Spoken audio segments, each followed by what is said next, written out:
Cortana, I'm coming. I don't like that. That wasn't a good clip. Yep, that's. And there's the cold open. There it is. I've never wanted to have sex with a pot pie, but like, I'd have sex with that pot pie. We're all weak to stepping on nails. Let me preface this by saying I wrote a script. Daytona Beach is like two mild inconveniences from being a post-apocalyptic wasteland anyway. So many of my tabs say semen. Are you guys ready for this weird, horny adventure that we're all about to go on? You can't handcuff me for skanking. This motherfucker gaslights you. Diet Coke and Sorrow will be chapter 4. And against all odds, Kyle, we became those swirly weirdos. This whole podcast is a very negative mouthfeel. Hello and welcome to Debate This, a show where no one is right, but someone is definitely wrong.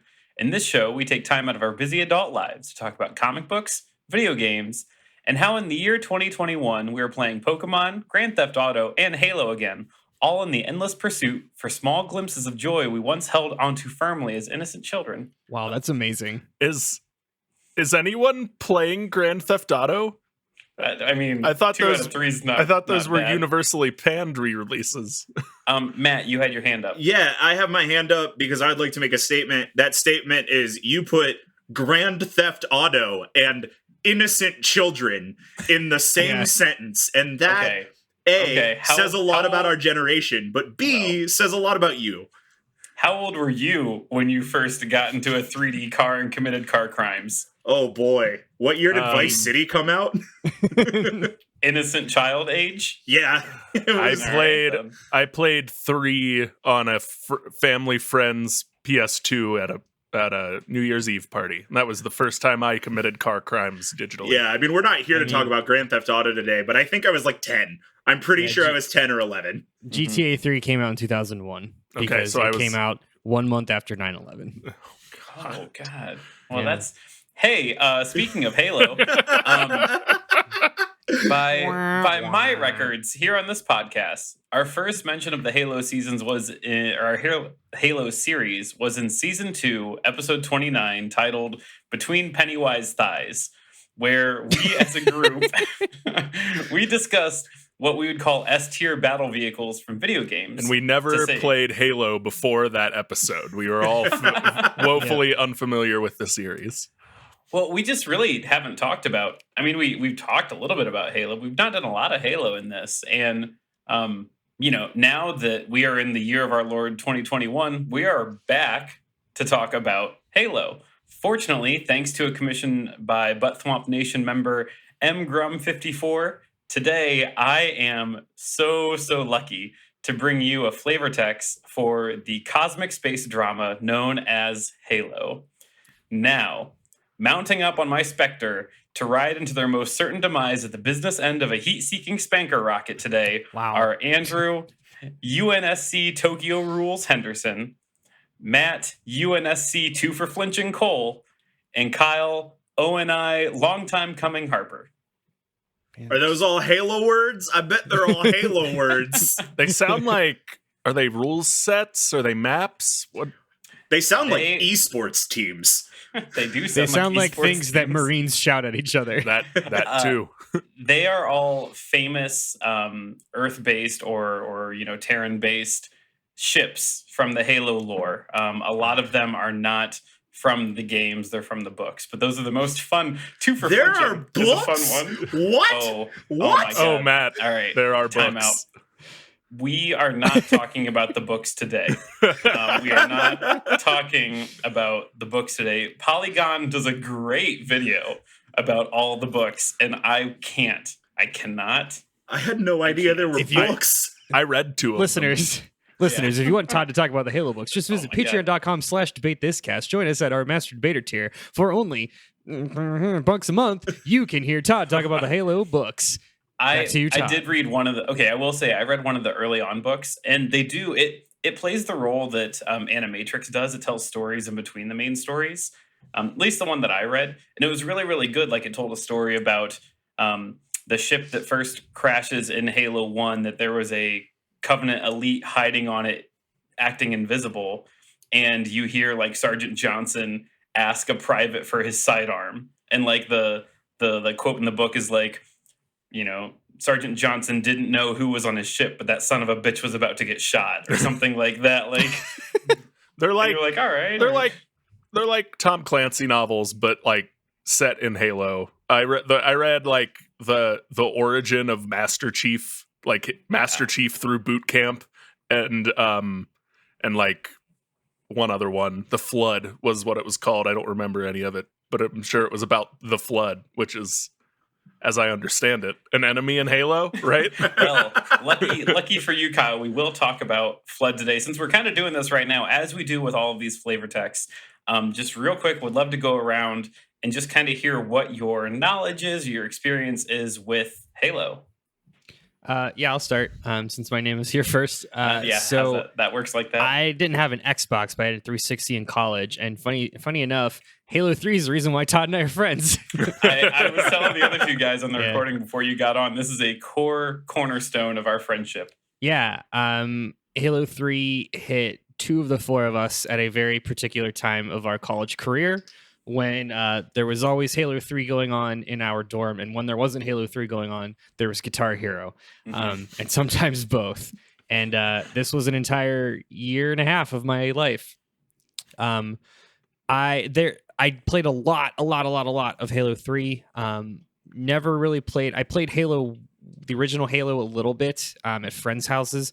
Never played Halo 2, and then got into the Halo 3 like ODST and Reach games when those came out. And then I even played Halo 4. Couldn't tell you one thing that happened. I beat that. I went through that campaign in a day. Something about finding Cortana. Couldn't tell you a single thing that happened. All I know about the Halo lore is what Todd has yelled at me in our personal lives.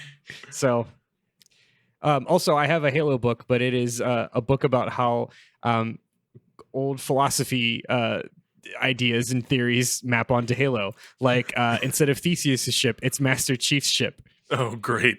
Oh, Yeah. Boy. Yeah, that's If Master Chief changes every piece of his armor, is he still he's still Master Chief. That's exactly what it was. Like, it's not a joke. That's what it was. So, Well, that's me. okay. I'll go next because my name's second on the paper. I had two neighbors named Eric and Josh. They lived 3 houses down from me, and they had the Xbox in the neighborhood. And when we would go to Eric and Josh's house, me, Eric, Josh, and our other neighbor Nick would play Halo. And when we came to my house, we would play GoldenEye. And when we went to Nick's house, we would play whatever PlayStation games he had. But Eric and Josh's was the Xbox house. And I spent a lot of Halo 1 time in Blood Gulch shooting people with the Needler. And that is the extent of my Halo knowledge, baby. I think I was still kind of hanging out with them when Halo 2 came out. So I've played like some Halo 2 multiplayer. And then my freshman year roommate had Halo 3, and we played some Halo 3 multiplayer. But I have literally never done a Halo outside of a multiplayer or as anything other than a consenting second party.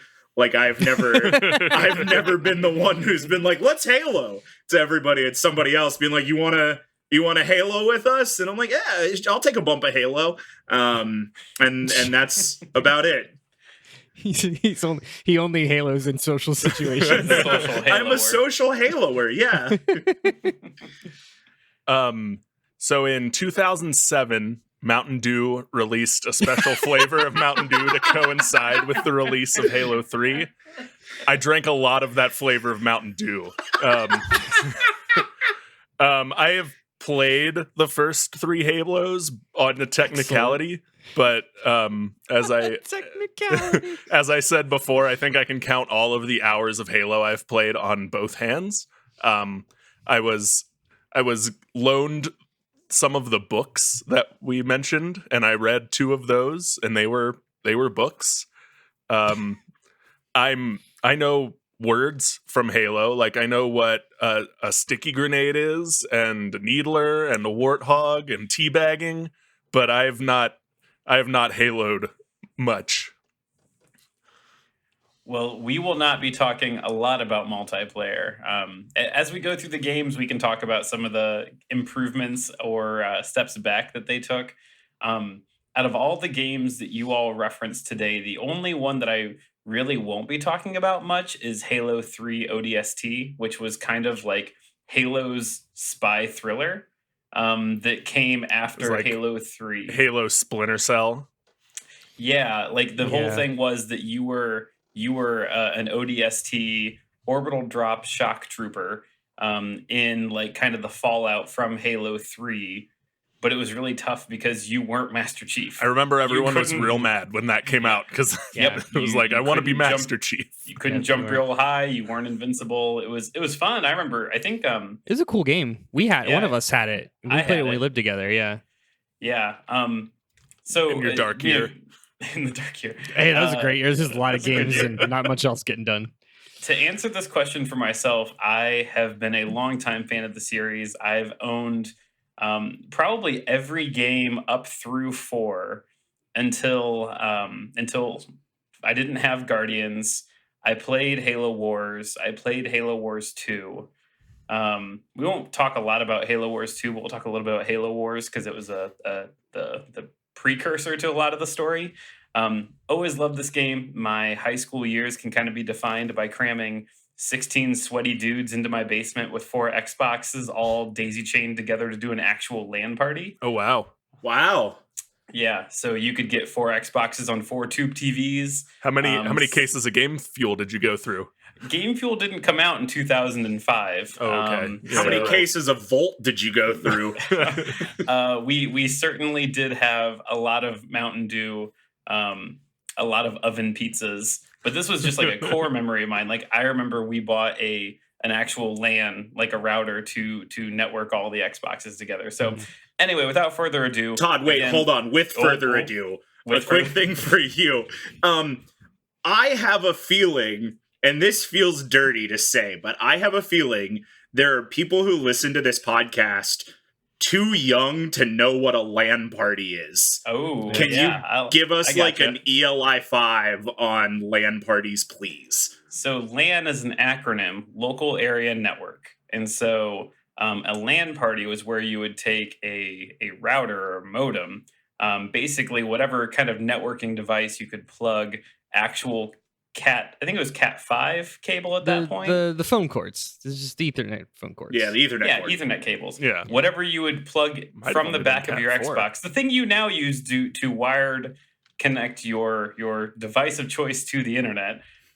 You would connect it to a box, and it would connect to 3 other boxes, Xboxes in this case, and then each Xbox could have 4 players on it, and so you'd have 4 TVs connected to 4, and they were tube TVs. Back in my day, you were hefting around There it is. 80-pound tube televisions, Mhm. and so 4 Xboxes, 4 players, split screen. And so on a good night, you could have 2 Xboxes for each team, an 8-on-8 LAN party. I remember, this is the stupidest core memory of my high school. There was a school in our area that did like a sale, and one of my buddies bought 1,000 feet of Ethernet cable. Oh And boy. so, yeah, for like $10. And so he bought crimpers, and he would make these obnoxiously long cables. And so we'd literally put people in different corners of the house. Like your team of 4 would be in one bedroom, another team of 4 in a different bedroom, and we would just have an incredible time. It is my opinion that gaming peaked with LAN parties. Yeah. It was definitely a whole new level. Mhm. The fun thing too was that I think Halo Combat Evolved was the first game that you could find out what your Xbox was named. Every Xbox had a name. It'd be like Ghost or something like that. And then there was another game that came out. I think it might have been a Bloodweight game. It was some really weird game where you could rename the name of your Xbox. I don't know. That's not what this is about today. If we're done with the further ado. I'm out of a deuce. Okay, Yeah. good. So today, since mgrum54, you have given us this opportunity. What I'm going to do is tell you the whole story of Halo. I'm going to give you the whole GD story. There's a lot of like build up, and then we'll go through at least the 5 games, the 5 main games. But I promise you, once you get through the build up, the hits start coming. On a scale from 1 to Kingdom Hearts, where does this fall? Oh, we're like a third of a Kingdom Heart. This is what this is. This is space MacGuffins is what this is. Sounds like Animorphs. We're in Animorphs territory. This might be Animorphs territory. So before we even get into Halo, the first Halo is called Halo Combat Evolved. Now, before we get into that, there are two major games that come before that. So Halo Wars and Halo Reach, which I'll talk a lot about Halo Wars first, and then I'll talk about Halo Reach a little bit, because Halo Reach is just probably one of my favorite installments of Halo. So these are, you're going like in story order, not release order. Okay. I'm going chronologically, not game release. I was like, pre-Halo 1, Halo 1 was Halo 1. What was before Halo 1? To push my glasses up, Marathon was the game that started it all. That was a thing by the game creators that kind of was the origin to... That was Bungie too, right? Yeah, that was also Bungie. That was the precursor to the Halo series, but that doesn't matter. That's nothing. Anyway, the story. So everything starts 100,000 plot years ago. And so what we have is we have this war between the Forerunners, which are these like ancient, very technologically advanced aliens, and the Flood. Now, if you've played Halo ever, you understand the Flood is Halo zombies. They are Halo zombies that take over things. They grow, they evolve. Bad news bears.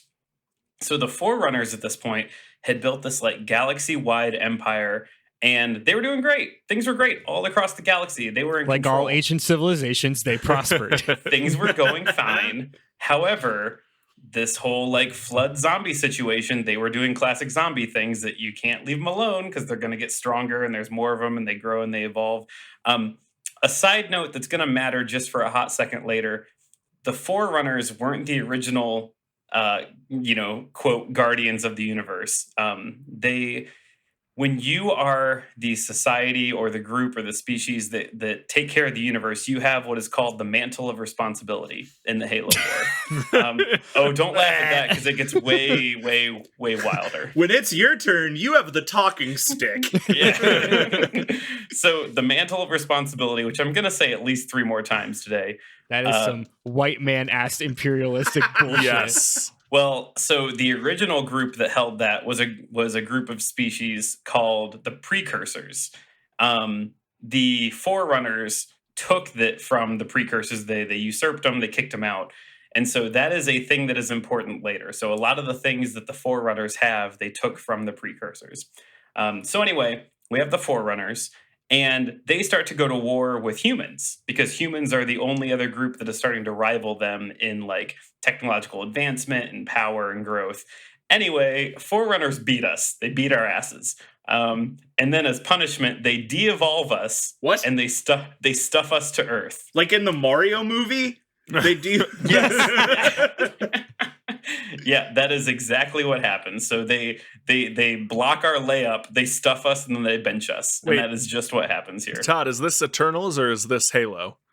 No, it's Scientology. It's Scientology. It's a dash of everything. So anyway, we've got this whole like Forerunners versus Flood thing, and they're doing all right. But ultimately they say, hey, the Flood is this like endless hungering zombie thing. We need a plan. We need to figure something out of like, what if we can't control this? What are we going to do? And so the Forerunners, this like intelligent alien civilization, they come up with two options. A guy whose name is the Didact. This is going to be important later. He is a main character Forerunner, and he says, guys, I got an idea. Let's build a bunch of fake shield planets all around the universe, and I'm going to fill them with robot monsters. And the monsters are going to be powered by the souls of fallen warriors, right? And I'm going to be able to put them there through an item called the Composer. Also, then you can let me control all of these souls and planets, and I will defend the universe accordingly. That's option 1. That seems like a perfectly reasonable idea. Well, option 2, the Forerunners say, okay, well, we've got 2 options, and that's one. What's the other one? The Forerunners, they build a bunch of these floating ring planets all across the universe. They call them halos. And they decide, hey, we can use these halos as super weapons to just erase big chunks of the universe in case there's like a whole corner of the universe that we just need to double tap because it's gotten out of control and we can't take care of it anymore because the Flood are there. Spoiler alert, because the series is called Halo, option 2 wins. We go with the building the halos. I think there's 7 halos all across the universe. So the Didac, instead, he's like, well, you know what? I'm going to take this thing that lets me control these souls and put them into monsters, and I'm going to go to Earth, and I'm going to take those souls, and I'm going to make ancient murder robots, and you can't stop me. However, he's stopped because his... Spoiler alert, he is stopped. Yeah, his wife, another Forerunner named the Librarian, she like tattles on him before he does it, and they end up imprisoning him on one of those ancient shield planets that he had started to build. That shield planet is called Requiem. Mind you, you're finding all this out now, you three and listeners. Before we even hit Halo 1, none of this is talked about again until Halo 4. These you got this knowledge. These are some Matrix-ass names. The composer, Yes. the librarian. Yes, 100%. Todd, I have a vague memory of playing through the Halo 1 campaign and hearing the composer and the librarian, though. Not the librarian. Though Okay, there am I is just the library. remembering Halo 4? You're thinking of Halo 4, but there is a place called the library, which I will talk about today because it is again a core Halo memory of mine. So just put all that stuff I told you on a shelf. We'll talk about it again in Halo 4. So anyway, back to the Flood. Still doing a lot of killing and a lot of evolving. So the Flood, as they grow and they eat and they devour, they evolve, they get smarter. And so the Forerunners are like, okay, we're going to build the smartest AI imaginable, which they name Mendicant Bias. And I don't think that matters, but we find out that that's a name because, again, we have Matrix names. They build an AI machine and they're like, AI machine, you have to help us. We're the smartest aliens. You're the smartest AI machine. How can you help us beat the Flood? And it's like, hey, we're doing these Halo rings. Let's test it out. Let's wipe a planet with one of those Halo rings. So they do. And they're like, wow, this works really well. Well, the Flood, as they're like growing and growing, they build what's called a grave mind. And a grave mind is when all the Floods start working together and get stronger and smarter. Like a hive mind? Like a hive mind, but they're zombies, yeah. Yep. Oh, boy. So I put in here a Flood grave mind. It might be the Flood grave mind because like it never really goes away. It sees this very bad planet-destroying technology. And so this grave mind speaks to Mendicant Bias, that AI machine, and corrupts it. And so how? That's What do you mean? Like, how does it just do Matt, that? Matt Cole, if you get stuck on this now, we will not get through this today. All right, I yield. So they do it because plot is how they do it. So what they end up with is that we have the Forerunners have now fallen into a fighting zombies and Ultron situation because they're fighting hive mind zombies, grave mind zombies, and the smartest AI that they have created. And so the Forerunners are like, shit, we've really done it this time.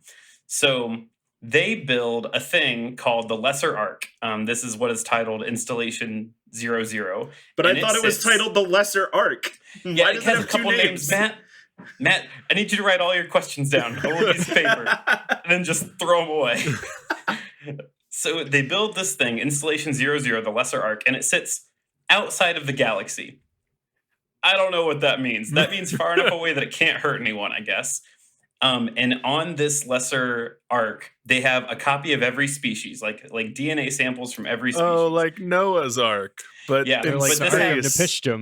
But this happened 100,000 years ago before Noah's Ark because these things don't make sense. And if you try and tie them to biblical or cultural references, the timeline doesn't match up, Kyle. It won't ever match up.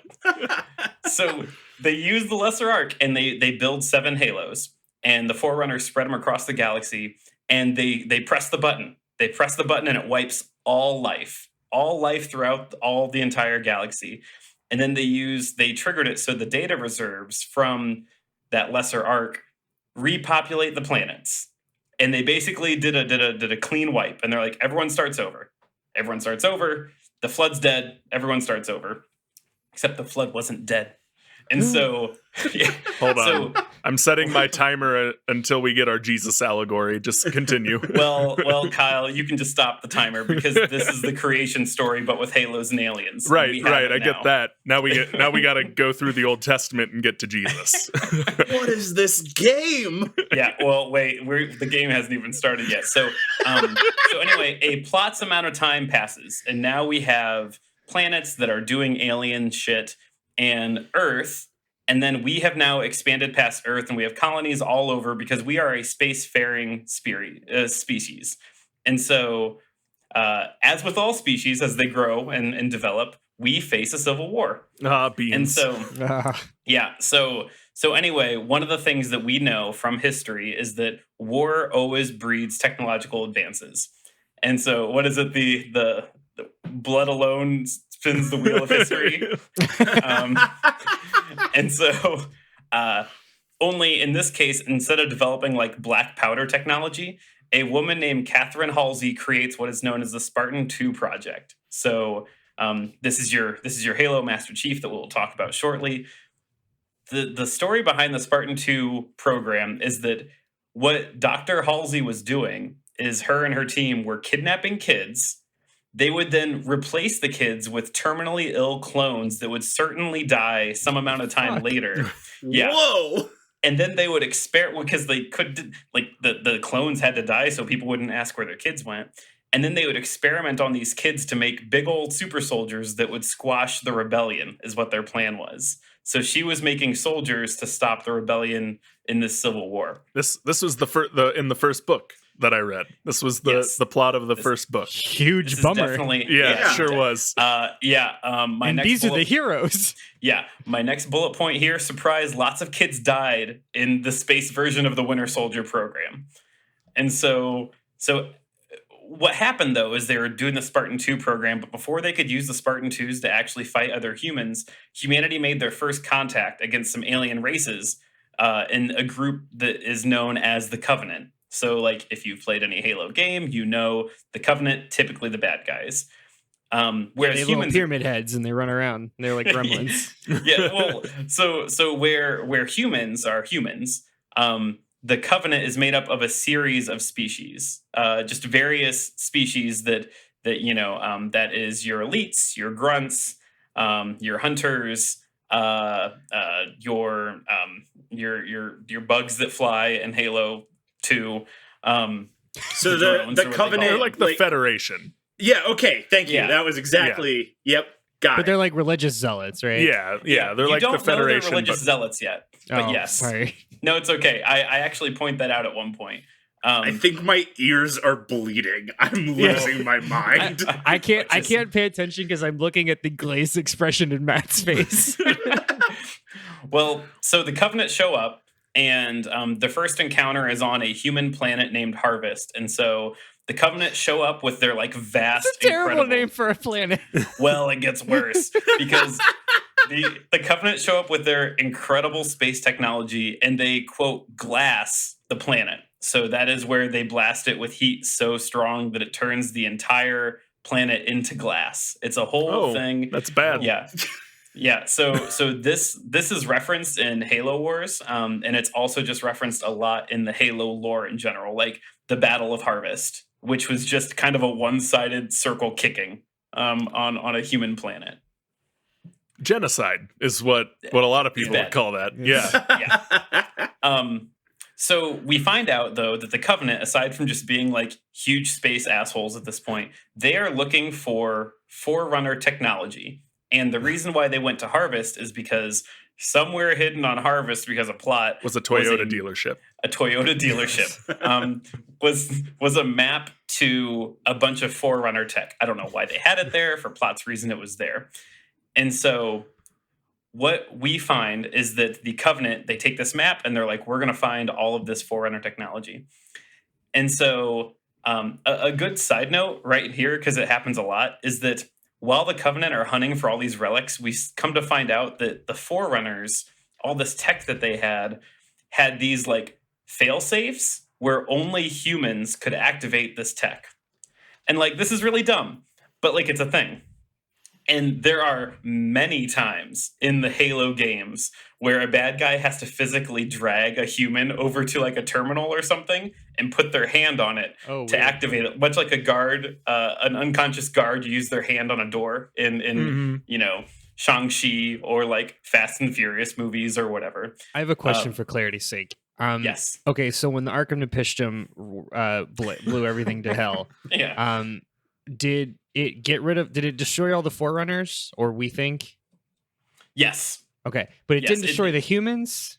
Well, no, everything got wiped out. Everything. Okay. But the Forerunners had already put in motion. So remember how Installation 00 was outside of the universe? Because That's not how physics works. That's- But please what? continue. It was I- outside of actually, the galaxy. the were his galaxy is exact actually words. Yeah. the galaxy is the It right was in the word, but- multiverse. Yeah. He was hanging out with Uatu the Watcher. Yes. They pinged it and they were like, hey, start our mobile order. And then they tanked the entire galaxy. And since it was outside of the galaxy, then it's like, we got it. We're populating planets again. Okay, another question for clarity's I don't sake. think you answered my question. It's an but answer. okay. It's not a good answer. Yeah, I still absolutely have the same question that Andrew had, but a different question for clarity's sake. So the Forerunners Yeah. built failsafe technology in so only humans could use their technology. That is what we know at this point. Yes. Okay, but the Forerunners weren't humans, right? No, they weren't. Which is a good question. Can I answer your question? Yeah, that's why I You did asked ask. it. Please do. Well, so He means so can there's he answer it later because he hasn't Yeah. gotten there yet. Well, okay, so there is a plot reason for this whole like only humans can activate it, and so that was, remember how like I don't know 15 minutes ago I said that the Forerunners usurped the precursors.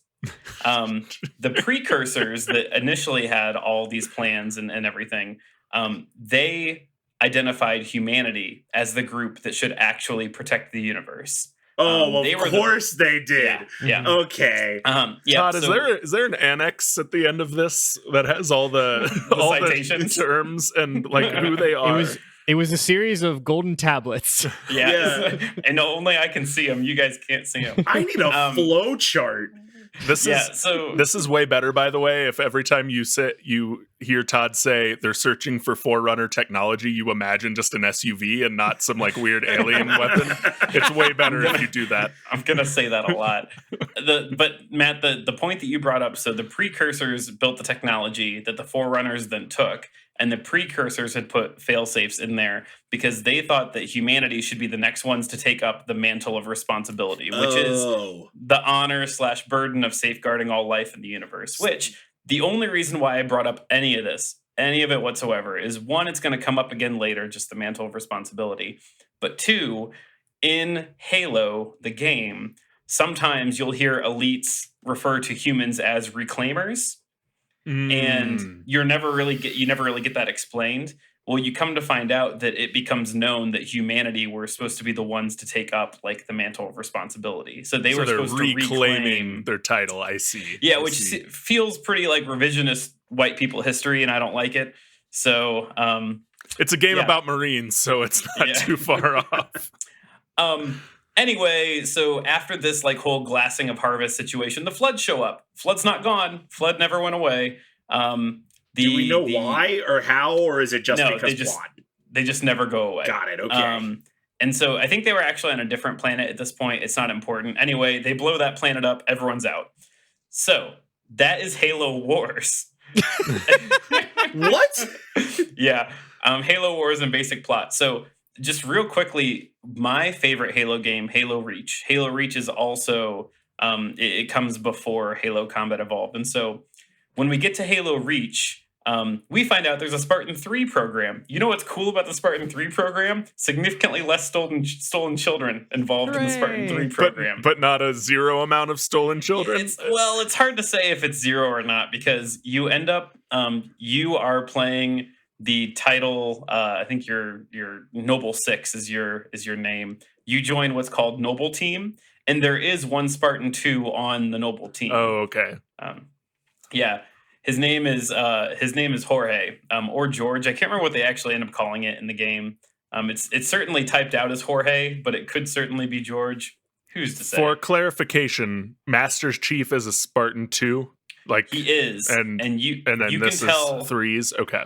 Yeah, you can tell the difference between Spartan 2s and 3s because 3s are normal sized human beings that are just like combat enhanced, whereas Spartan 2s are like 2 foot tall, like higher, 2 feet taller than the average human being, and like Amazon Goliath humans. They are monsters. Okay. So Master Chief is like 8 feet tall canonically. Yeah, he's a he is brick shit house. He's a very tall man. Well, so here this noble team. So this is still like it's after like Harvest had happened. It's after this talks about Reach, which is like the fall of Reach is a really big deal in the Halo lore as well. And this is the story of Reach. And so Noble Team is told, hey, there are some insurrectionists that you got to stop.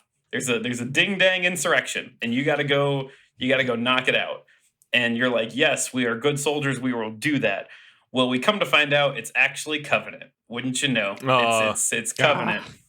Who'd have thought? Who'd have thought in this game of Halo, which this game comes out after Halo 3, so you're well aware of the Covenant at this point, so everyone thought. What you do find out is that you have to rescue Dr. Halsey, which, if you remember, that's the person who started the Spartan 2 program. Who kidnapped all those children. babies, yeah. Mm-hmm. Yeah. So the biggest thing about Halo Reach, and if you've ever played this, you can either agree or be wrong. It's a really good story that involves all of your best friends dying one by one. Yeah. And I will agree. Halo Reach kicks ass. Halo Reach is that game a lot. so good. It was the first online Halo game that had like a firefight where it was like waves of bad guys that you were fighting as a team. And really incredibly compelling storyline. And I've put in my notes here, it's I think the only video game that's ever made me cry. And so for those of you who are in our Patreon and able to access our notes, we do not have an Imgur library, but what we do have is links to the best YouTube clips of these scenes. And so I'll go ahead and kind of describe them just in case you're not in our Patreon. But the two I linked here are Jorge or George. I think they call him George. George's death and Kat's death. I think two of the most heartbreaking death scenes in the game. And so for George's death, you're up on a Covenant cruiser and you have to blow it up. And you're doing this like partner buddy mission with George. And he looks at you and he's like, we got to manually detonate it. And your guy, Noble 6, is like, well, that's a one-way trip. And George goes, got to punch your ticket sometime. And he like picks you up and throws you out of the ship. And like you watch from your perspective as like the ship blows up and George is still up there. And it's like a really tough moment because you and George like fought your way through this, Covenant cruiser. I'm watching it right now. It's pretty cool. I watched it earlier and I had a lot of questions as to why he like the guy who sacrificed himself picked you up like a soft little doll and threw you out of ship. Too. Yeah, okay. Yep. He's a Spartan 2 and he's 3.5 feet taller than you. His big thing is he carries around big guns the entire game, unsurprising. He's your heavy for the game. He is your heavy. And then the other clip I put in here is Kat's death. So Kat is like she might play the role of like a sniper on your team, but she has a mechanical arm. She's just a total badass. And her death comes out of nowhere. She gets hit by like a sniper bullet. And you're just not ready for it. When it happens, when you're watching, just like an incredible moment. She a leaf on the wind, Todd? She's a leaf in the wind. Yep. The last one I didn't put in here, Emil's death, is I think the last death you see in the game. I won't link it in here because it's not quite as cool, but like Emil basically says like, I'll give you cover fire. And you go and run and do your little like stupid part of the mission. And you turn and see elites are starting to swarm his like turret gun. And he like gets out and like punches an elite in the face and then stabs one in the neck. And like, it's just this really, really cool moment. Anyway, that's me talking about how Halo Reach is maybe the best installation of Halo games they've put out there. But the whole thing is at the end of all this, Dr. Halsey sends Noble Team to a ship called the Pillar of Autumn. And their big thing is that like whoever lives out of Noble Team they are trying to save an advanced artificial intelligence named Cortana.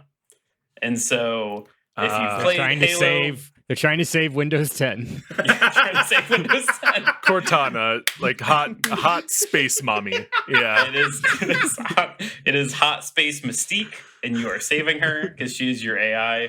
And so with all that, we will enter into combat evolved territory right after this break.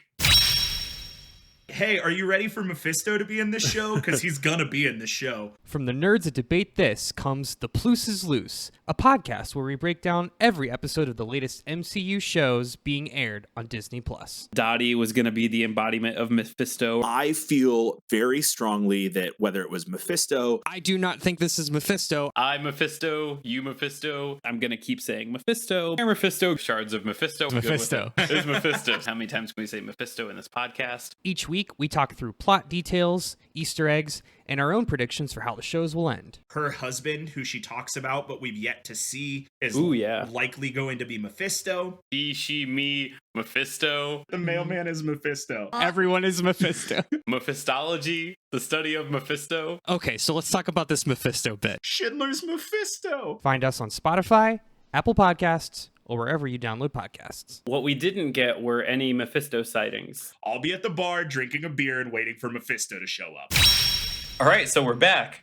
Now we're going to go through the actual game. So that was all the precursor, Halo Wars, Halo Reach. I want to go through the 5 main game installments. A brief touch we'll do on Halo Wars 2 because that happens right before Halo Infinite. Probably important to note that if you actually buy into Xbox Game Pass right now, all the Halo games are on it. You can just inject Halo into your veins.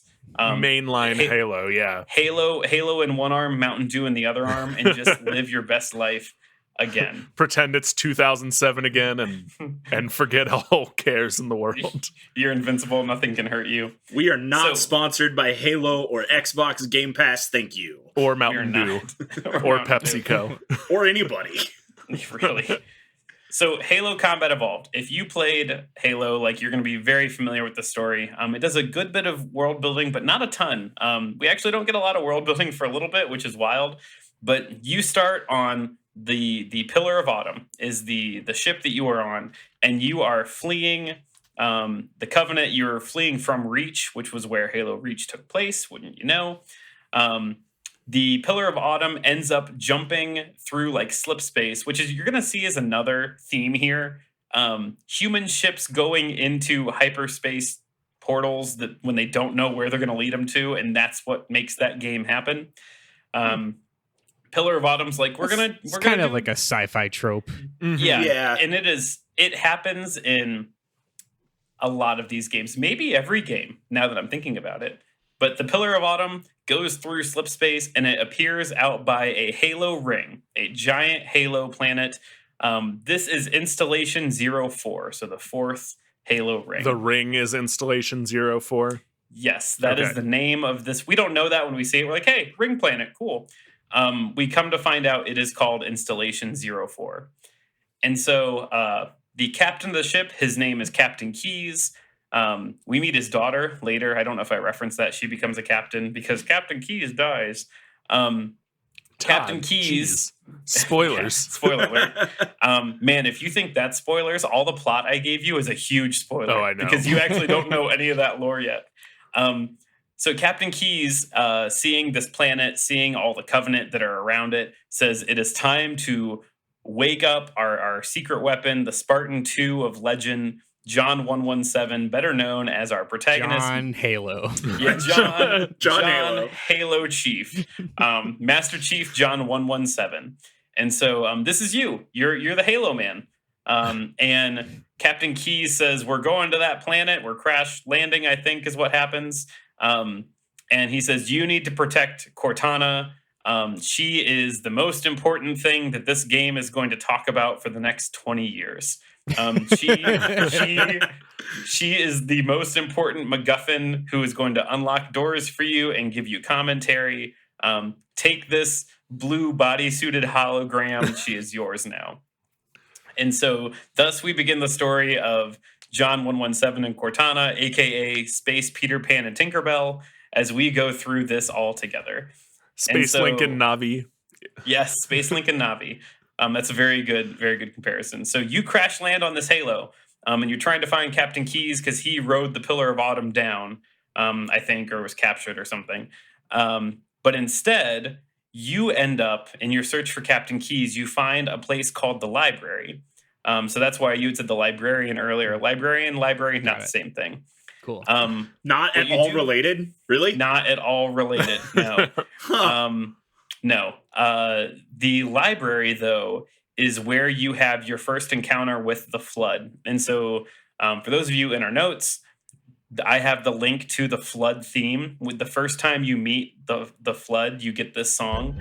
And it is like burnt into my brain as a core memory of Halo Combat Evolved, because you like wind your way through finding footage and seeing dead bodies. And then it's one of those, you find the thing you're looking for, which is like the map of the Halo or whatever. And you fight your way out with the Flood coming at you.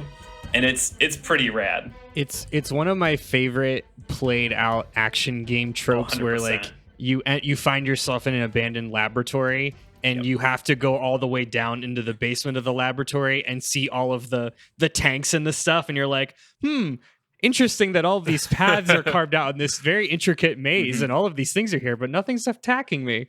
Yeah. And then you fight your way back out. And then you have to fight your way back out. Yeah. It's I think maybe the first time that you're given a shotgun in the game and you're like, this is great. Who would have thought the shotgun does well against zombies? But we don't call them zombies. They're the Flood. Anyway, you come to find out that the Flood had been imprisoned here on this Halo planet somehow because of plot, because when they made Halo 1, they weren't thinking about anything else that came after it.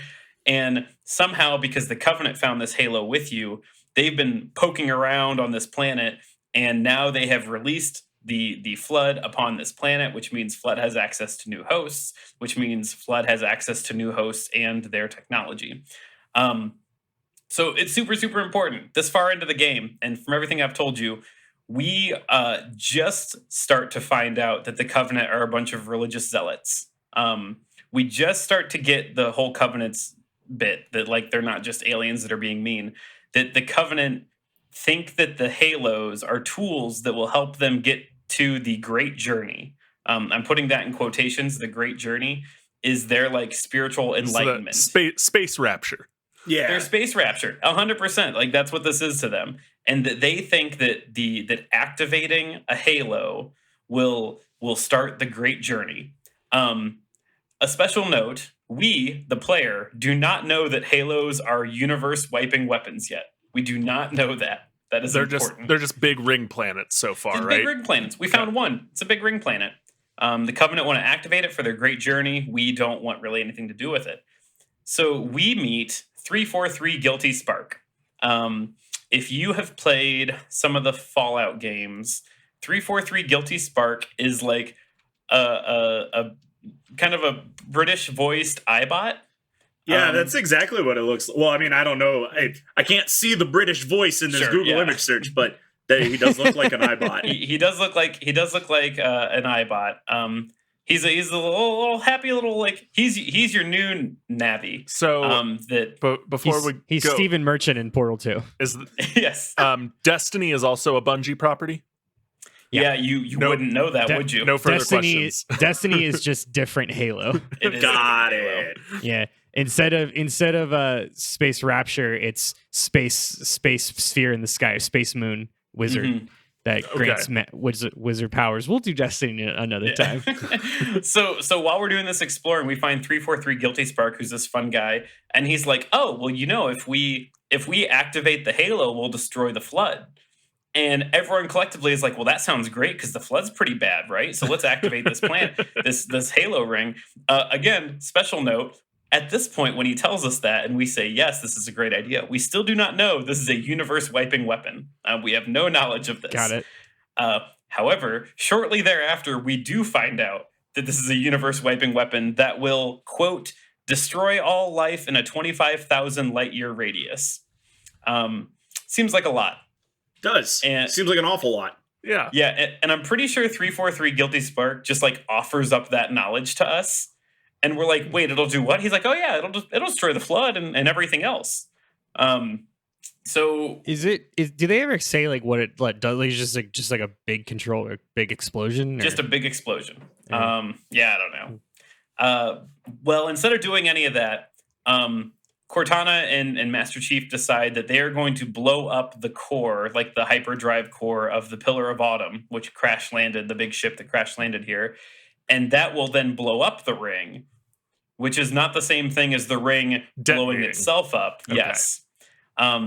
So if you have played through Halo 1, what you know is the final level is called the Maw, and you get to do a sweet Dukes of Hazzard Warthog escape from an exploding planet.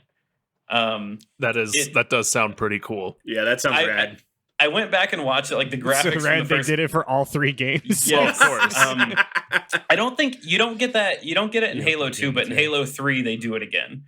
They do it like almost shot for shot in Halo 3, which my favorite is that both in Halo 1 and 3, big Warthog escape. If somehow you lose your Warthog or get it stuck or something, you only have to run about 20 feet in any direction. There's always conveniently another Warthog waiting for you. Oh yeah.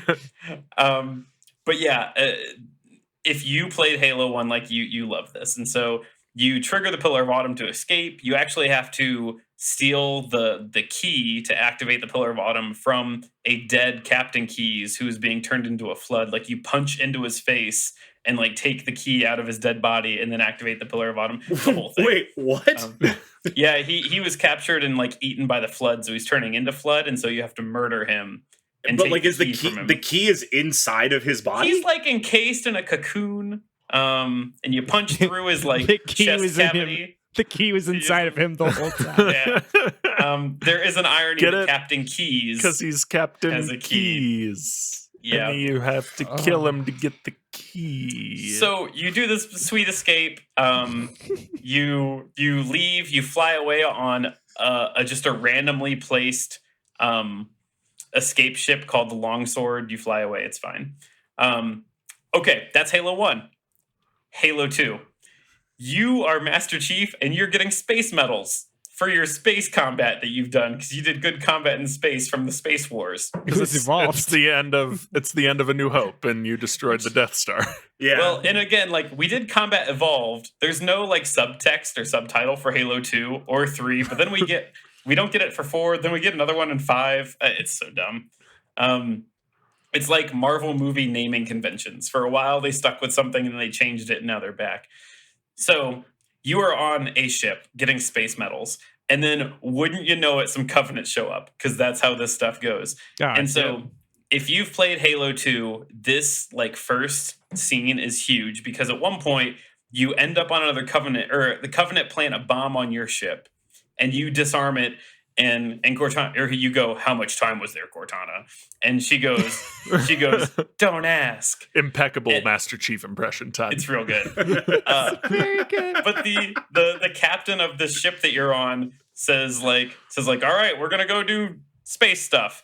And Master Chief goes, permission to leave the ship. And he goes, why? And Master Chief goes, to give the Covenant back their bomb.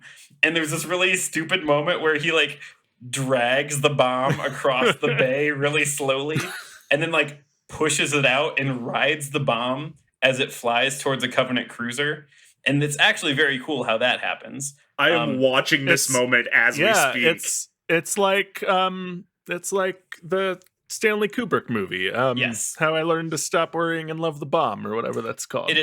It is probably important to say here that after the success of Halo, that was, Halo 1 came out in like 2001. November 2001. Yeah. Halo 2 came out 3 years later. And I think that they just juiced up as much as they could. Like, we know what you want. We're going to do it, and we're going to do it big.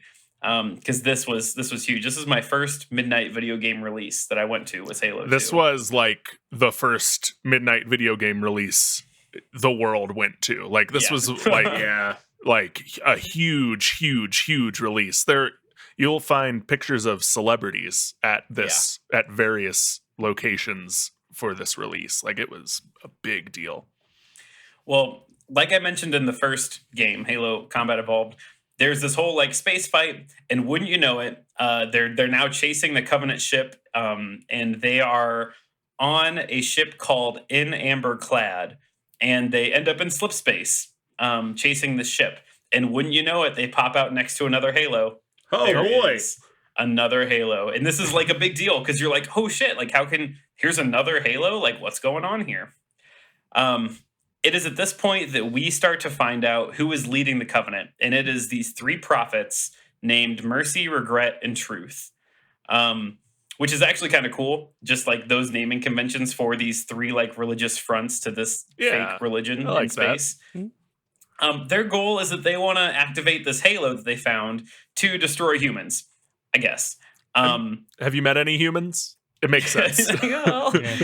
Which again is just really interesting because these are the three heads of the Covenant that don't understand what the Halo will do should they activate it, but they do think that it'll at least destroy the humans, and so I think that sounds good.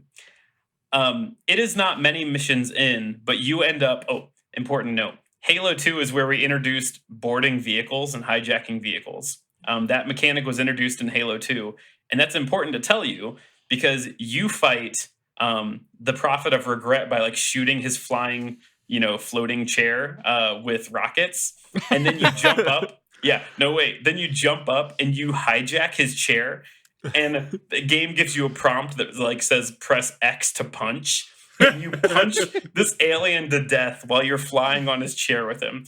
It's very good and cool. It's a great moment. There's a metaphor in there somewhere. Yeah. Punching regret to death. Well, so you destroy the Prophet of Regret, and you're like, cool, 1 down, 2 to go. And at this point, you like exit his temple, and Master Chief is like dusting his hands off. And then teleporting above you is the mobile flying Covenant space city of High Charity. And it shows up. Yeah, that's exactly what it is. And it rains down fire upon Regret's location, trying to kill Master Chief. And so Master Chief does this like dumb running animation and jumps into the water. And you're like, oh, you're safe in the water. But this like spooky, gross tentacle like swoops up and grabs him and drags him down off screen. And you're like, what's going on? Now, it doesn't happen necessarily in this order in the game, but while all this is happening, Halo 2 does introduce us to like they had a name for this, like the dual tagonist. Like it's not your protagonist, it's there's a name for this. I looked it up today. If there are two protagonists, they are not called protagonists. There's a title. Hold on. We've got Google. Yeah. We can rebuild it. We have the technology, and I'll edit this. Deuteragonist. Yeah. Clean cut. So Halo 2, all during this, Halo 2 does introduce us to the deutagonist. Is that the You word? already missed it. Deuteragonist. Also, no one knows what that means, so there's no point in saying it because people don't know what that means. I'll make a good cut out of this somehow. And that person that we get introduced to is a person or an alien, an elite named the Arbiter. And so this person, a Covenant elite, who's named Thalvadam, which is I'm sure not how it's pronounced. This is an elite who fell from grace after his failures on Installation 04, the Halo from Halo 1. He was not able to stop Master Chief there, but survived by fleeing. And so, to make this part all make more sense and be a little bit quicker, the Covenant have their own like suicide squad system, where if you're an elite who's in charge of something and you do bad, but you live, they strip you of all of your rank, they strip you of your sweet elite armor, they give you a mark of shame on your chest, but then they give you new dope armor, and they basically send you to do an impossible task. And that is your way to like solve your problem or die with some shred of honor. And like the two in the Halo lore, there's just a ton of things that they've done in important arbiters, but the two that they name drop in the game is an arbiter was able to end the Grunt Rebellion, which grunts are the smallest, whiniest little aliens. An arbiter was also able to tame the hunters, which hunters are these smart masses of worms that connect inside of armor and are really tough to kill in Halo. Anyway, those are the brutes. Am I remembering that wrong? Brutes are the big monkey people. I vaguely remember someone talking Halo story at me and being very excited that you got to play as an elite. That was like a big selling point / twist of Halo 2. And it was neat because you had active camouflage you could could like activate, which is pretty cool. Yeah. And it would recharge. So you have this hunter, or sorry, you have this elite, the Arbiter. This is your new like second main character, and his impossible task is that, and this is before the other that prophet of regret dies, but like this is early on. His task is that he has to go destroy a group of Covenant that have defected away that are called the Heretics. And so the Heretics are a group of Covenant that actually figured out that Halos will destroy everything and that they're wildly dangerous. And they're like, we won't do the thing you want us to do anymore. We're out. We don't want to do a genocide. Yeah. These are not portals to paradise. These are weapons of mass destruction. We're out. And so the Arbiter is tasked with destroying the Heretics. And so, again, I put a link in here in our notes, but we were talking a little bit off recording that Halo 2's soundtrack slapped. It had some big artists in there, at least big for the time, big for 2004. Slapped in a way, in a very 2005 heavy metal way that like, yes, you would never use slapped in this context, but it slapped. Namely Breaking Benjamin and Incubus. So Incubus did a song called Follow, a track. Yeah, Matt, I see you. I have the track list pulled up.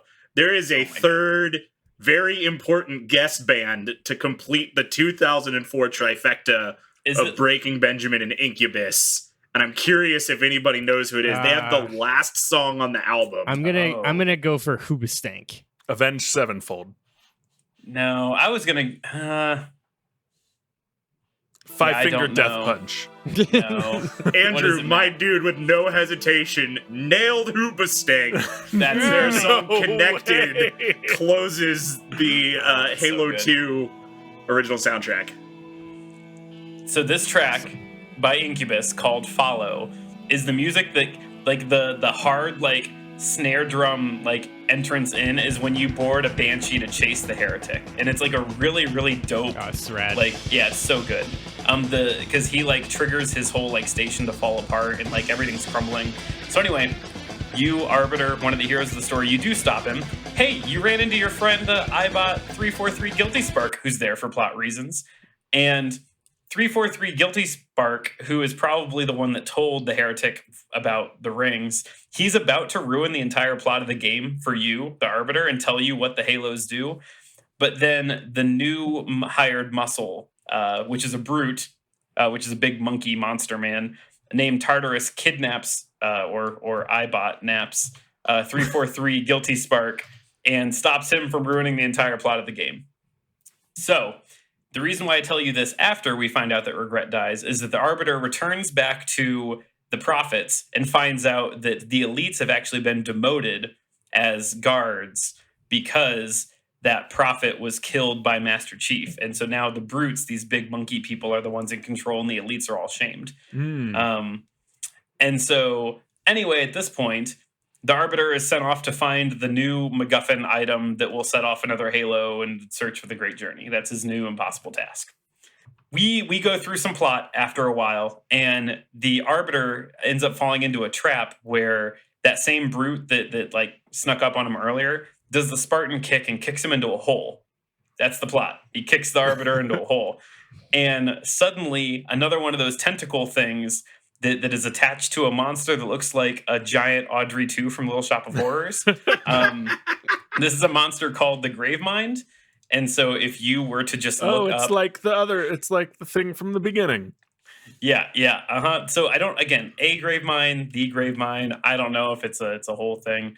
The Gravemind, who has Master Chief in one gross tentacle and the Arbiter in the other gross tentacle, ruins... This is the plot dump. This is the actual first time we get this, that he tells you, or it tells you, you're here trying to like disarm this mega weapon because this is a weapon of mass destruction, Master Chief.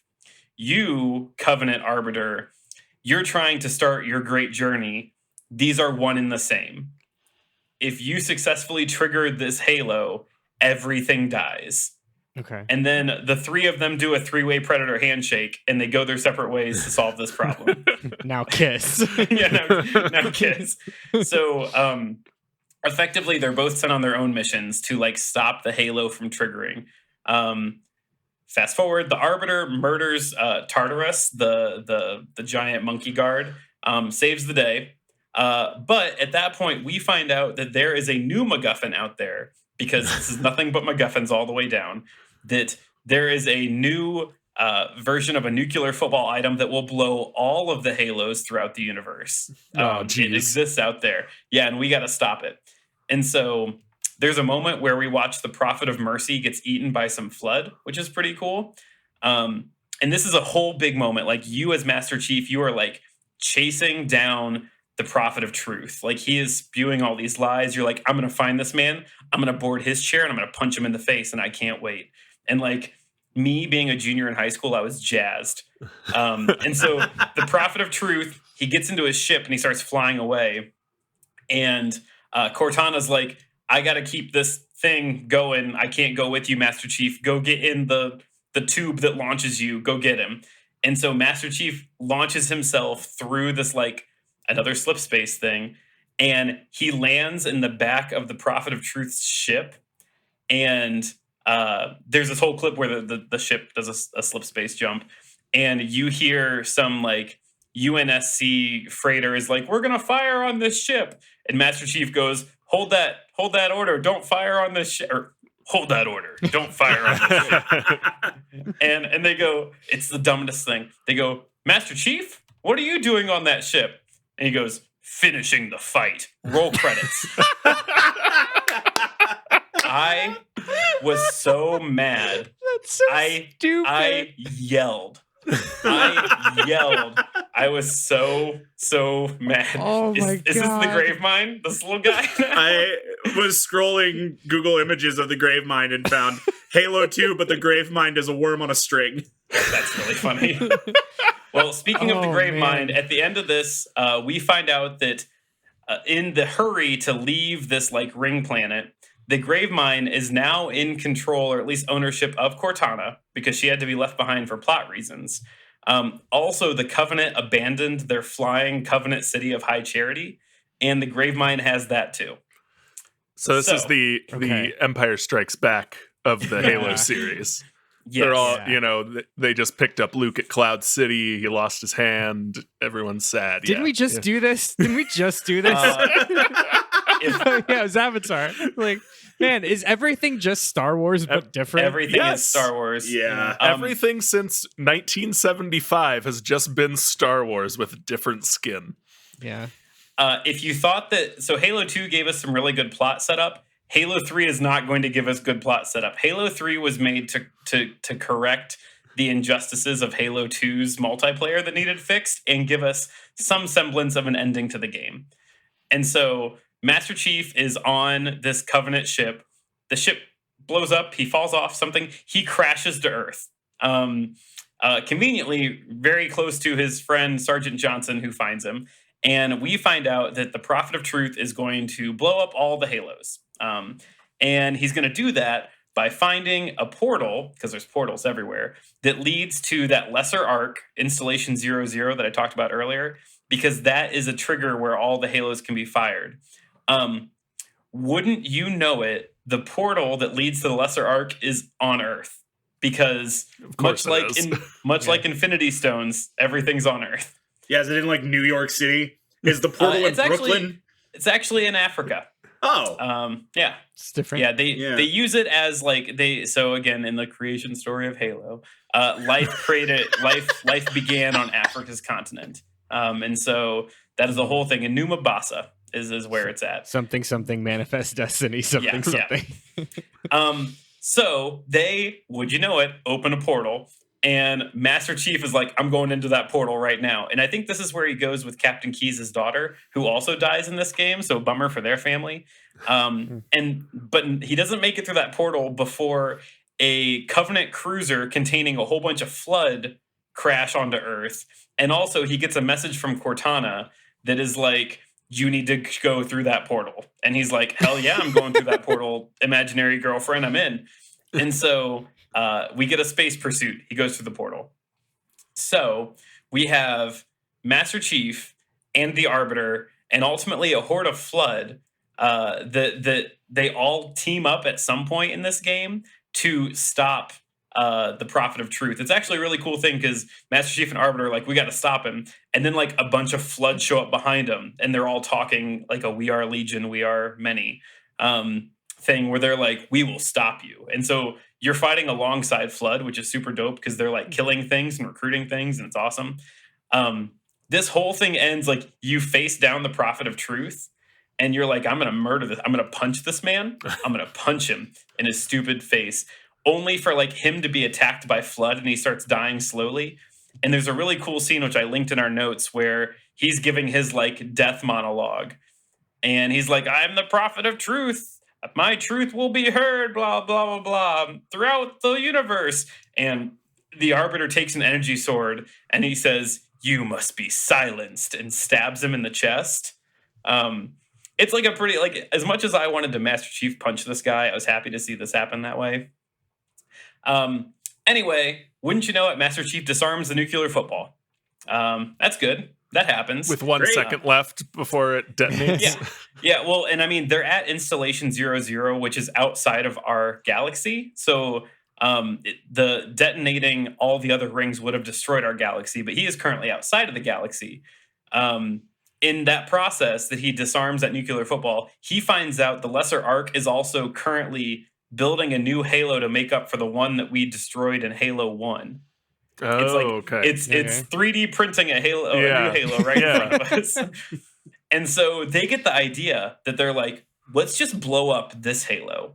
We'll blow up this Halo. We use the Halo to destroy the Halo. We use the Halo to destroy the Halo. Because if we destroy this Halo, it'll destroy this thing that keeps building Halos, and we're done. And so they're like, we're going to do this. And then the Gravemind is like, but wait, we're here and we don't want to die. So, like, we're not going to let you do that. And so enemies who have become friends become enemies again. And the game ends with Arbiter, Master Chief, and Cortana boarding a ship and flying through a portal, because that's what they do. And the portal closes on half the ship. And so the normal ending shows the half the ship back on Earth at like a ceremony for Master Chief's burial. And like Arbiter's there getting like awarded and everything else. The legendary ending shows Master Chief and Cortana like floating in hyperspace somewhere. And he says something like, well, wake me when we get there. And the camera pans just so you can't see him take his helmet off, because that's a whole thing. No one has seen Master Chief's face. And so Halo 3 ends with Master Chief going into hyperspace sleep. Thus saying, had they not made any more, that's where the story would have taking his helmet off, much like Arnold in that episode of Magic School Bus on Pluto when he freezes his whole head.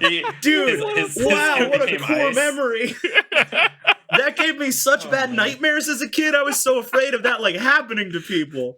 Like you're in space and just you just accidentally freeze. Anyway, that's trauma I could unpack in therapy later. He was fine, Matt. He only got a normal head cold.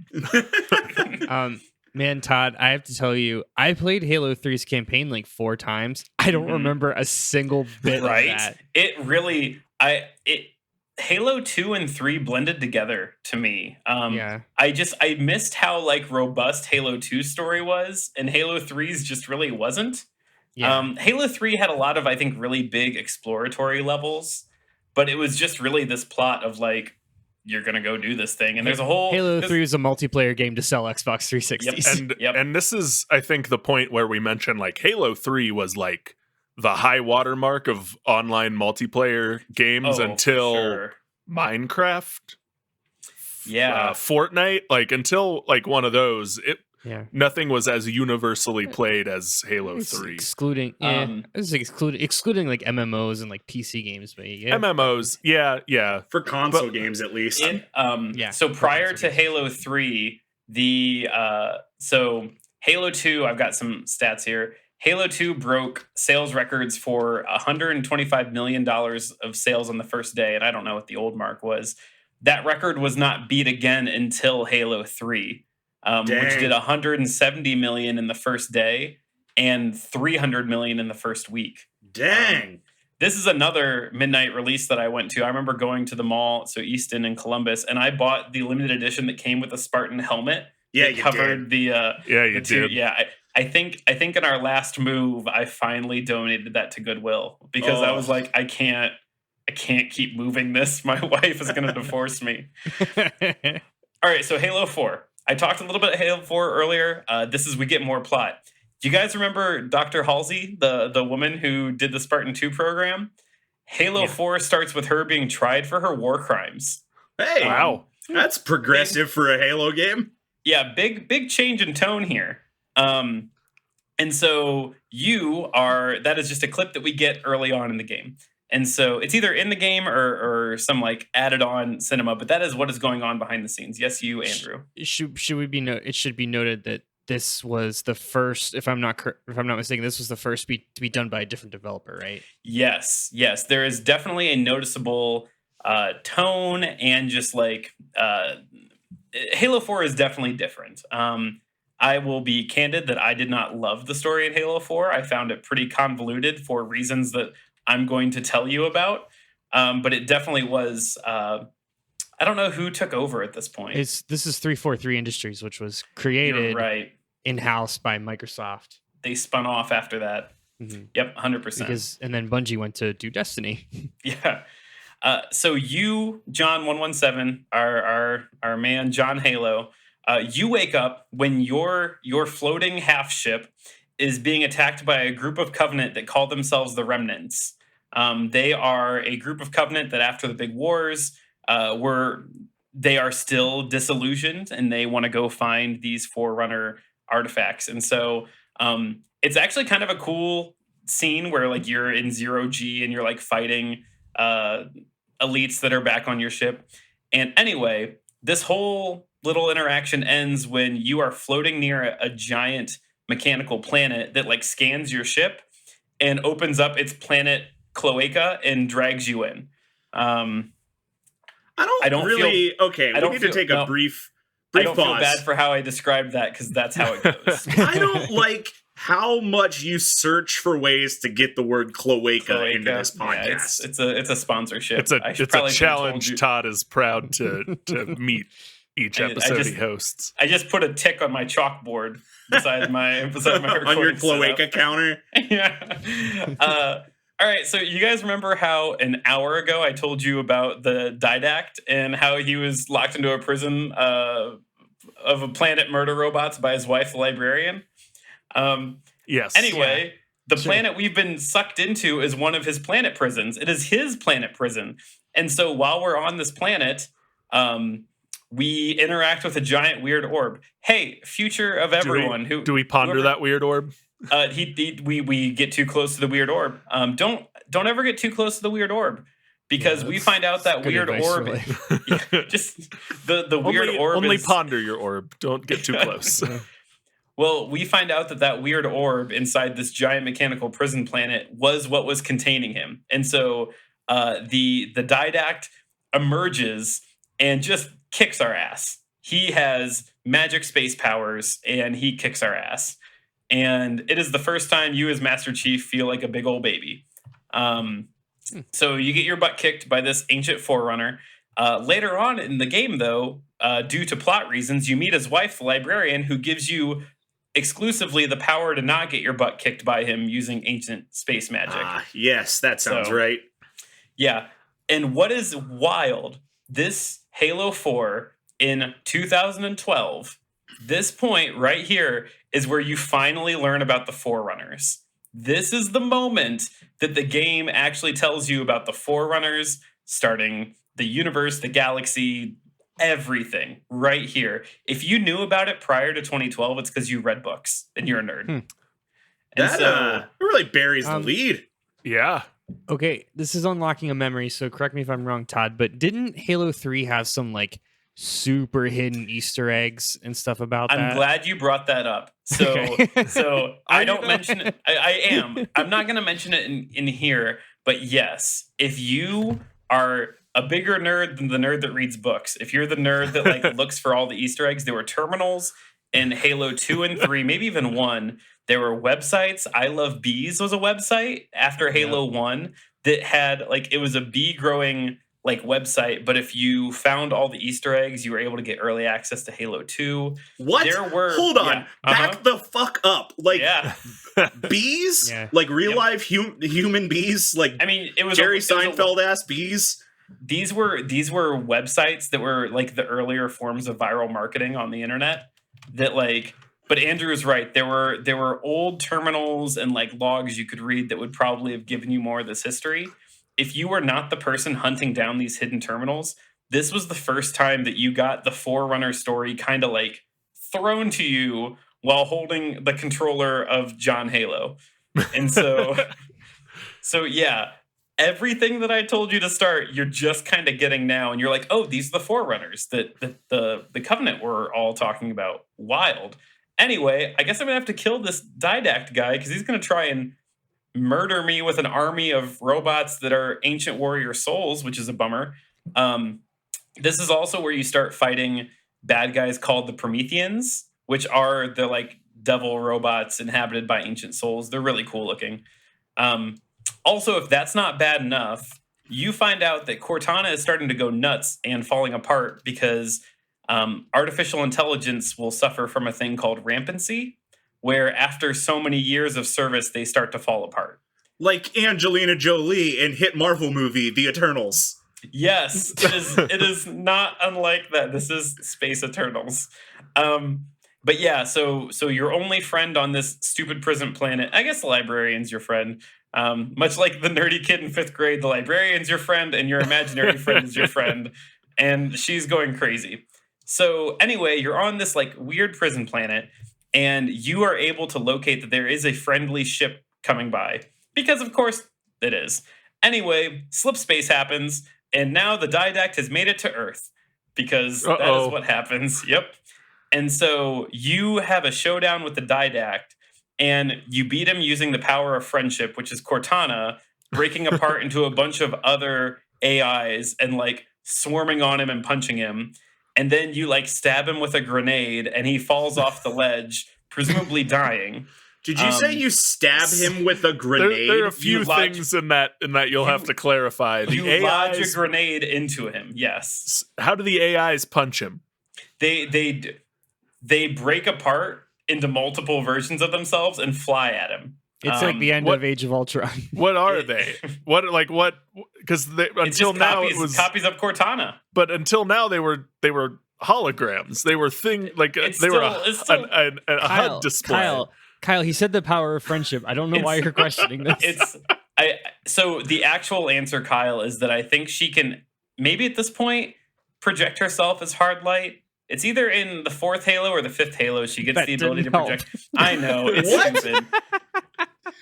The reason why I say, okay, this is dumb. This isn't in my notes. The reason why I add the hard light bit is there is a point where like she is able to like put her hand on Chief's chest. Oh, and then you can romance Cortana. Then you romance Cortana. Yeah. But it's a whole big Gross. thing because like she is human in that moment.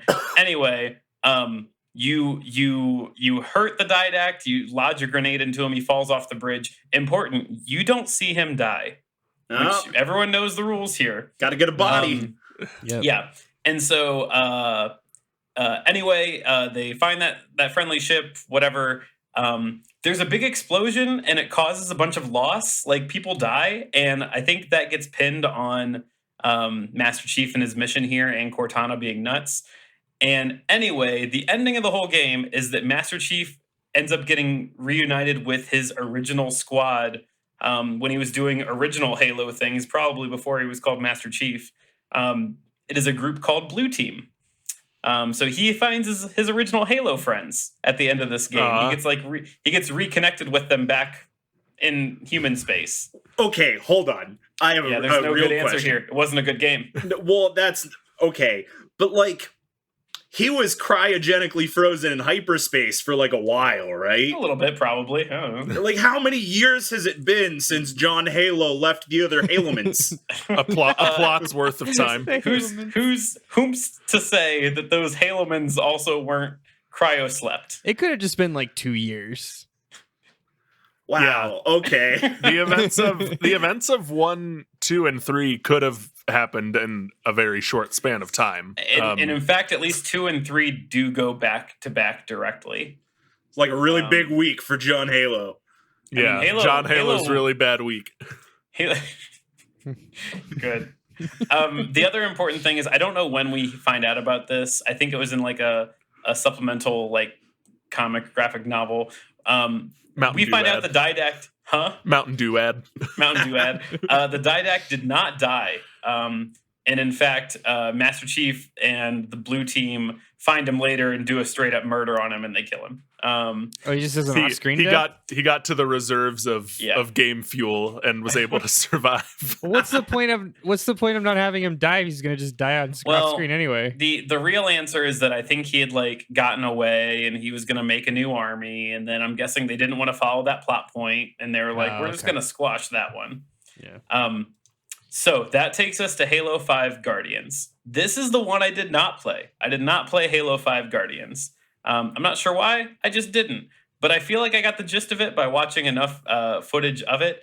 Namely, we meet... So big thing in Halo 5 Guardians is that you do not play... Once again, you do not play as John 117 for the entire game. For part of it, you play as Spartan Locke.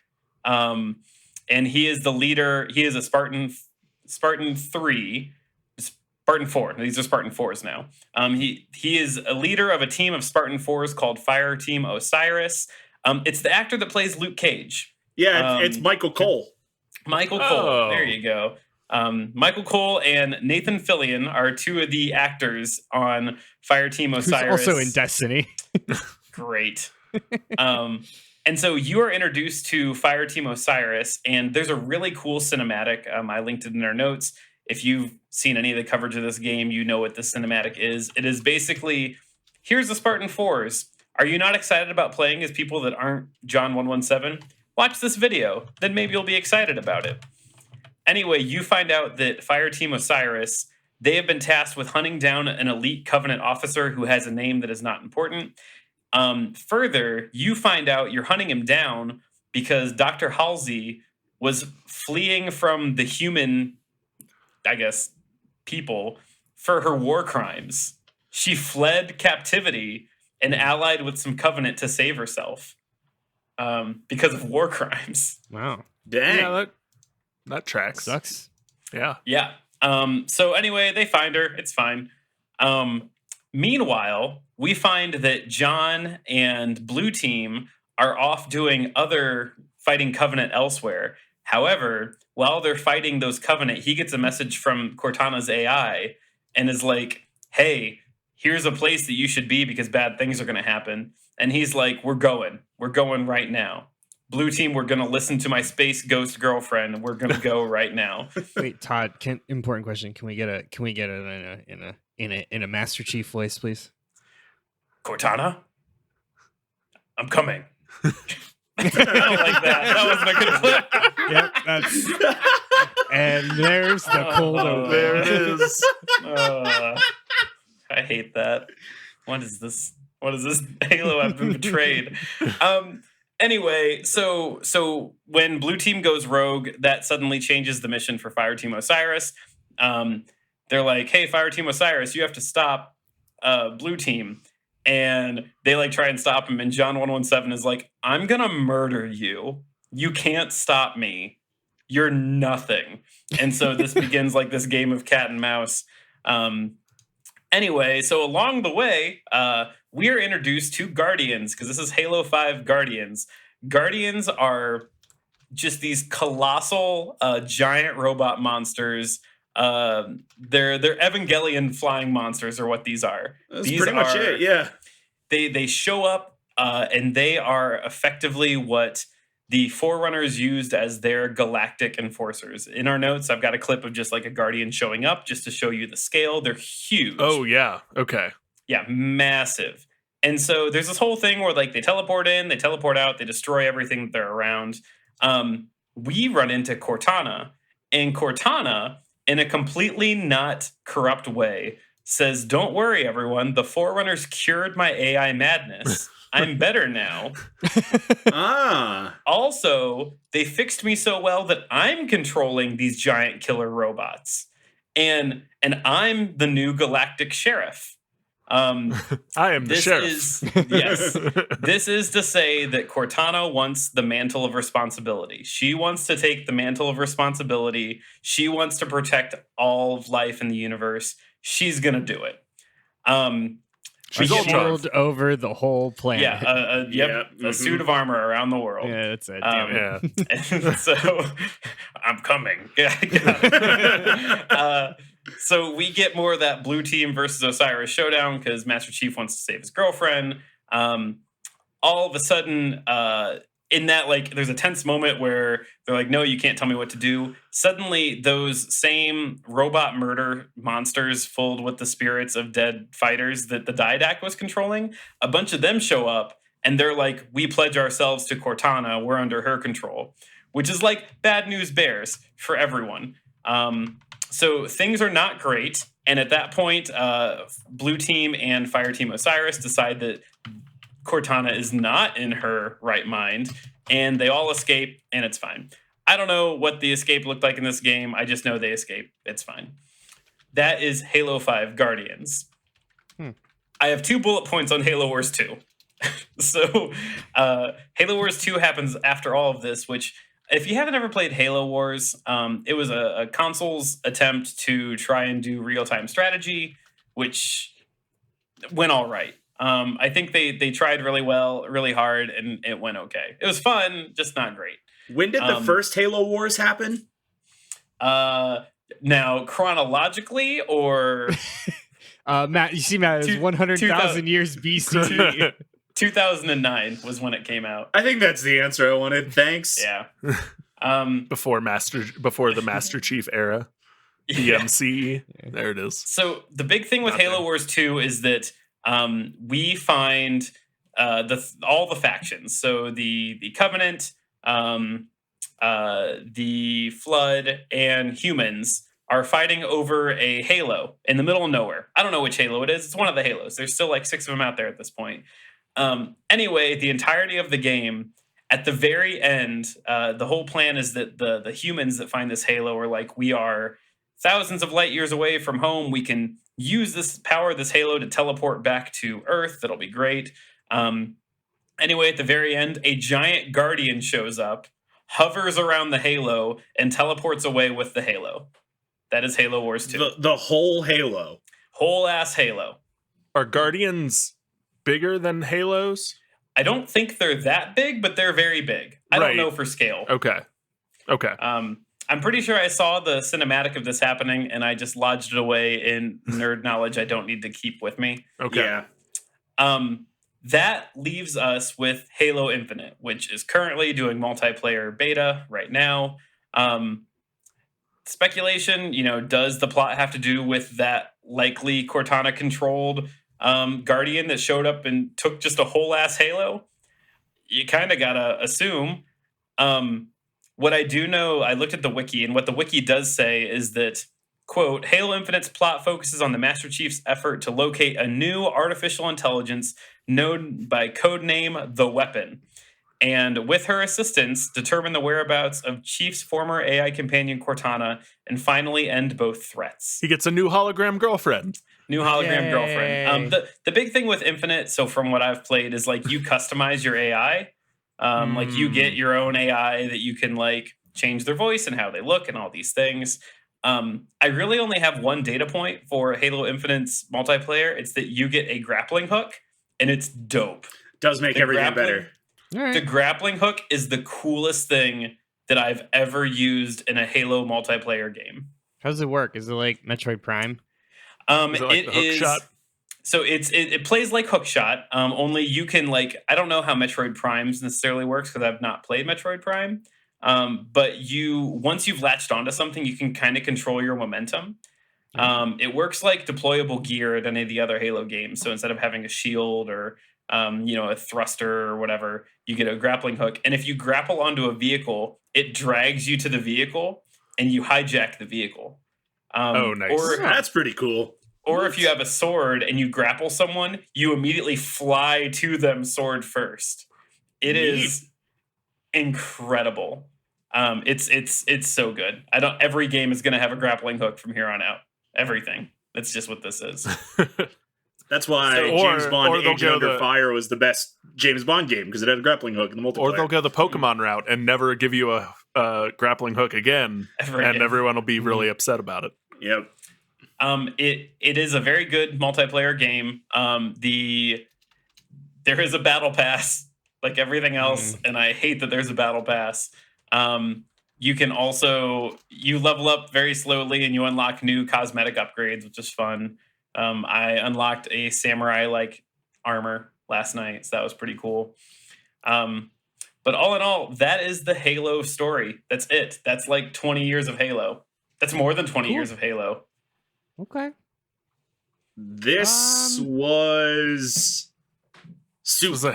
It was like soup of words. Yeah. You know, good job to you, Todd, because like I had zero idea that there was any lore to Halo outside of you talking about it. Like I had no idea what it was. And while this was a word soup, the way that you served me that soup made sense. I'm not going to retain any of it.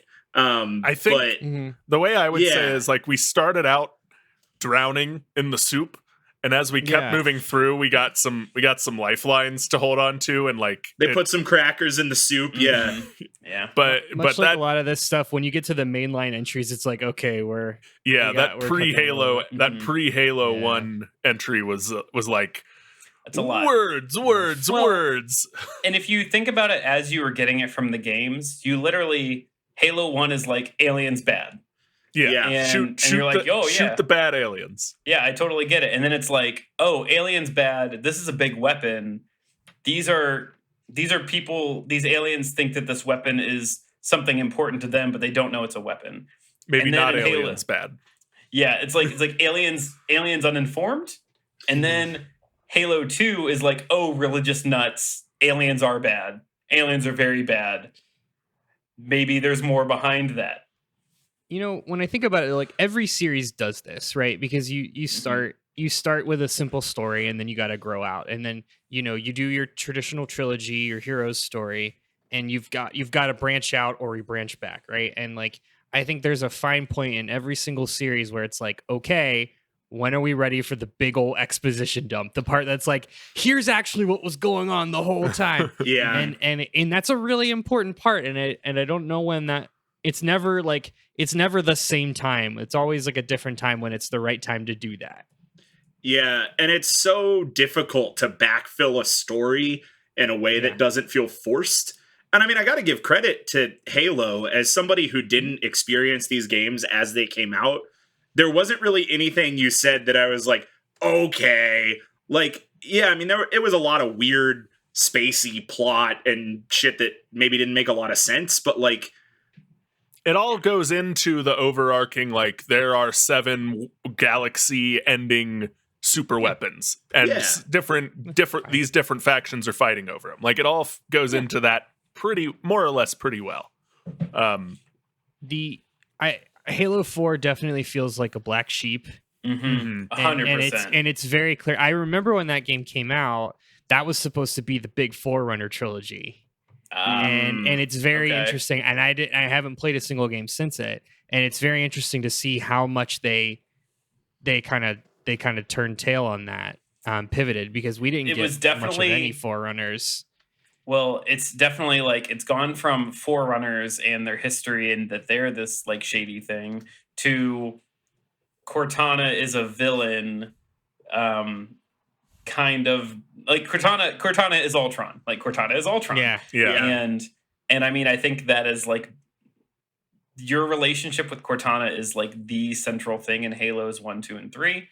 And so I think they realized like that is important, and they wanted to keep using that as a story. I think the Didact was a wild villain to bring in to Halo 4 just because it was just so no one was ready for that, and I don't know if it was a good play. Halo 4 definitely has a lot of the trappings of like new studio. Like, Yeah. Mhm, where yes, like Yeah. there's a 100%. lot of new mashing into the old, and it's not all bad, it's not all good, but like it definitely smacks of that, like a new studio took over. And Mhm. it happens. Yeah. I'm very amazed that this series is like 20 years old. Right. Like I Yeah. hadn't thought of it Yeah. as being a 20-year-old series, but it sure is. It's It's- pretty wild. It's one of those series that I look back on that, like I said, I didn't play Halo 5. I didn't play Guardians. And I mean, I don't have a next gen console, but I'll probably buy Infinite for my Xbox One. And I look back and I'm like, this is a staple in like my gaming experience. Mm-hmm. Like again, Yeah. haven't owned a Halo game in almost a decade in 2012 with Halo 4, but like this is a staple of my like gaming experience. And you know, I look back pretty fondly on that. Like this is my intro into first person shooters outside of a little bit of GoldenEye and Perfect Dark and Time Splitters 2. Like this is the thing that like got me into first person shooters in some capacity. Love that. Well, all that aside, do you guys have any closing thoughts on the Halo series? Halo, when I was listening to you talk about this, especially with like 1 and 2, I think Halo walked so that Half-Life 2 could run. Because I think about like all of the cool ways that they tried to make it an interactive cinematic experience, and like nothing had really done that before, you know. And I think like Half-Life 2 came out in 2004. That got a lot of praise, and it was around the time of Halo 2. That got a lot of praise for like being like an immersive but still cinematic experience. And I wonder if like that, and I know like Half-Life, the original Half-Life did this a little bit, but I wonder if that game would have done some of the things that it did had Halo not done some of these things first. Like, you know, this whole like contrived thing about you're going to drive the Warthog out of an exploding plane. Like that's just a very cool cinematic thing that's like, that's really hard to reenact in a game and still not make it seem super railroaded. Yeah. Yeah. I think my takeaway is like you going through, especially when we hit Halo 1, 2, and 3, like how many of those again, barely played the games. How much of those things you talked about I remembered, including like the launch part, like the launch night and like people going at midnight to get it. It cannot be understated, I think, how much of our like modern gaming culture spun out of the original Halo trilogy. And how important that is to like where gaming is today. It's crazy. Like I said, it was the first, like Halo 2 was the first like worldwide viewed midnight launch that got like coverage on CNN, and like ABC covered the midnight Halo 2 launch. It's very important in the mainstreaming of video games, I think.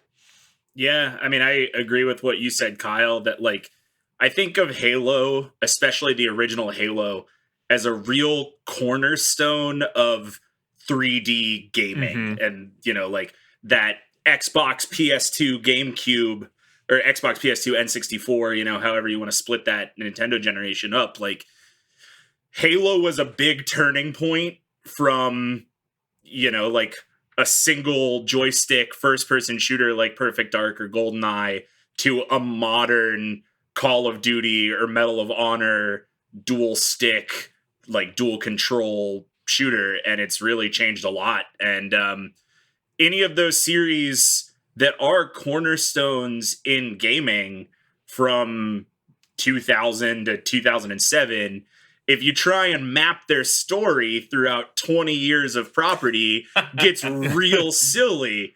And I think that, at least from the outside looking in, like I've said a bunch of times, I don't play these games and I'm not super invested. Maybe with the exception of Halo 4, it seems like Halo has really maintained what it is and continued to play in the same space.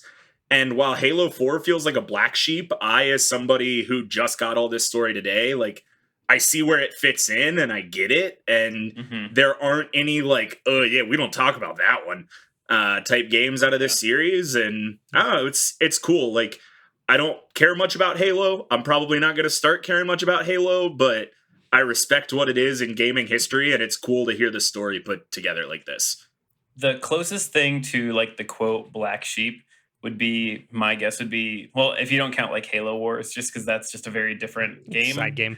The closest thing to a black sheep would be Halo 3 ODST. Even then, like you're talking about the orbital drop shock troopers, like the behind the SEAL Team 6 of the Halo universe that were dropped behind enemy lines and like did their thing. And again, like it has a place in the series, and it did its own little story. The last thing that I wanted to add before we close out here is that I think we referenced it earlier, that Polygon did a great video about titled "I read every Halo novel and became the Master Chief of Loneliness." Yes. BDG of Polygon does a great job just going through the novels that if you're looking for 28 minutes of how to invest your time that you're never getting back, there it is right there. I wanted to draw one more comparison before we wrap up, because I think it's the thing that made Halo such a success was like these were not gamers,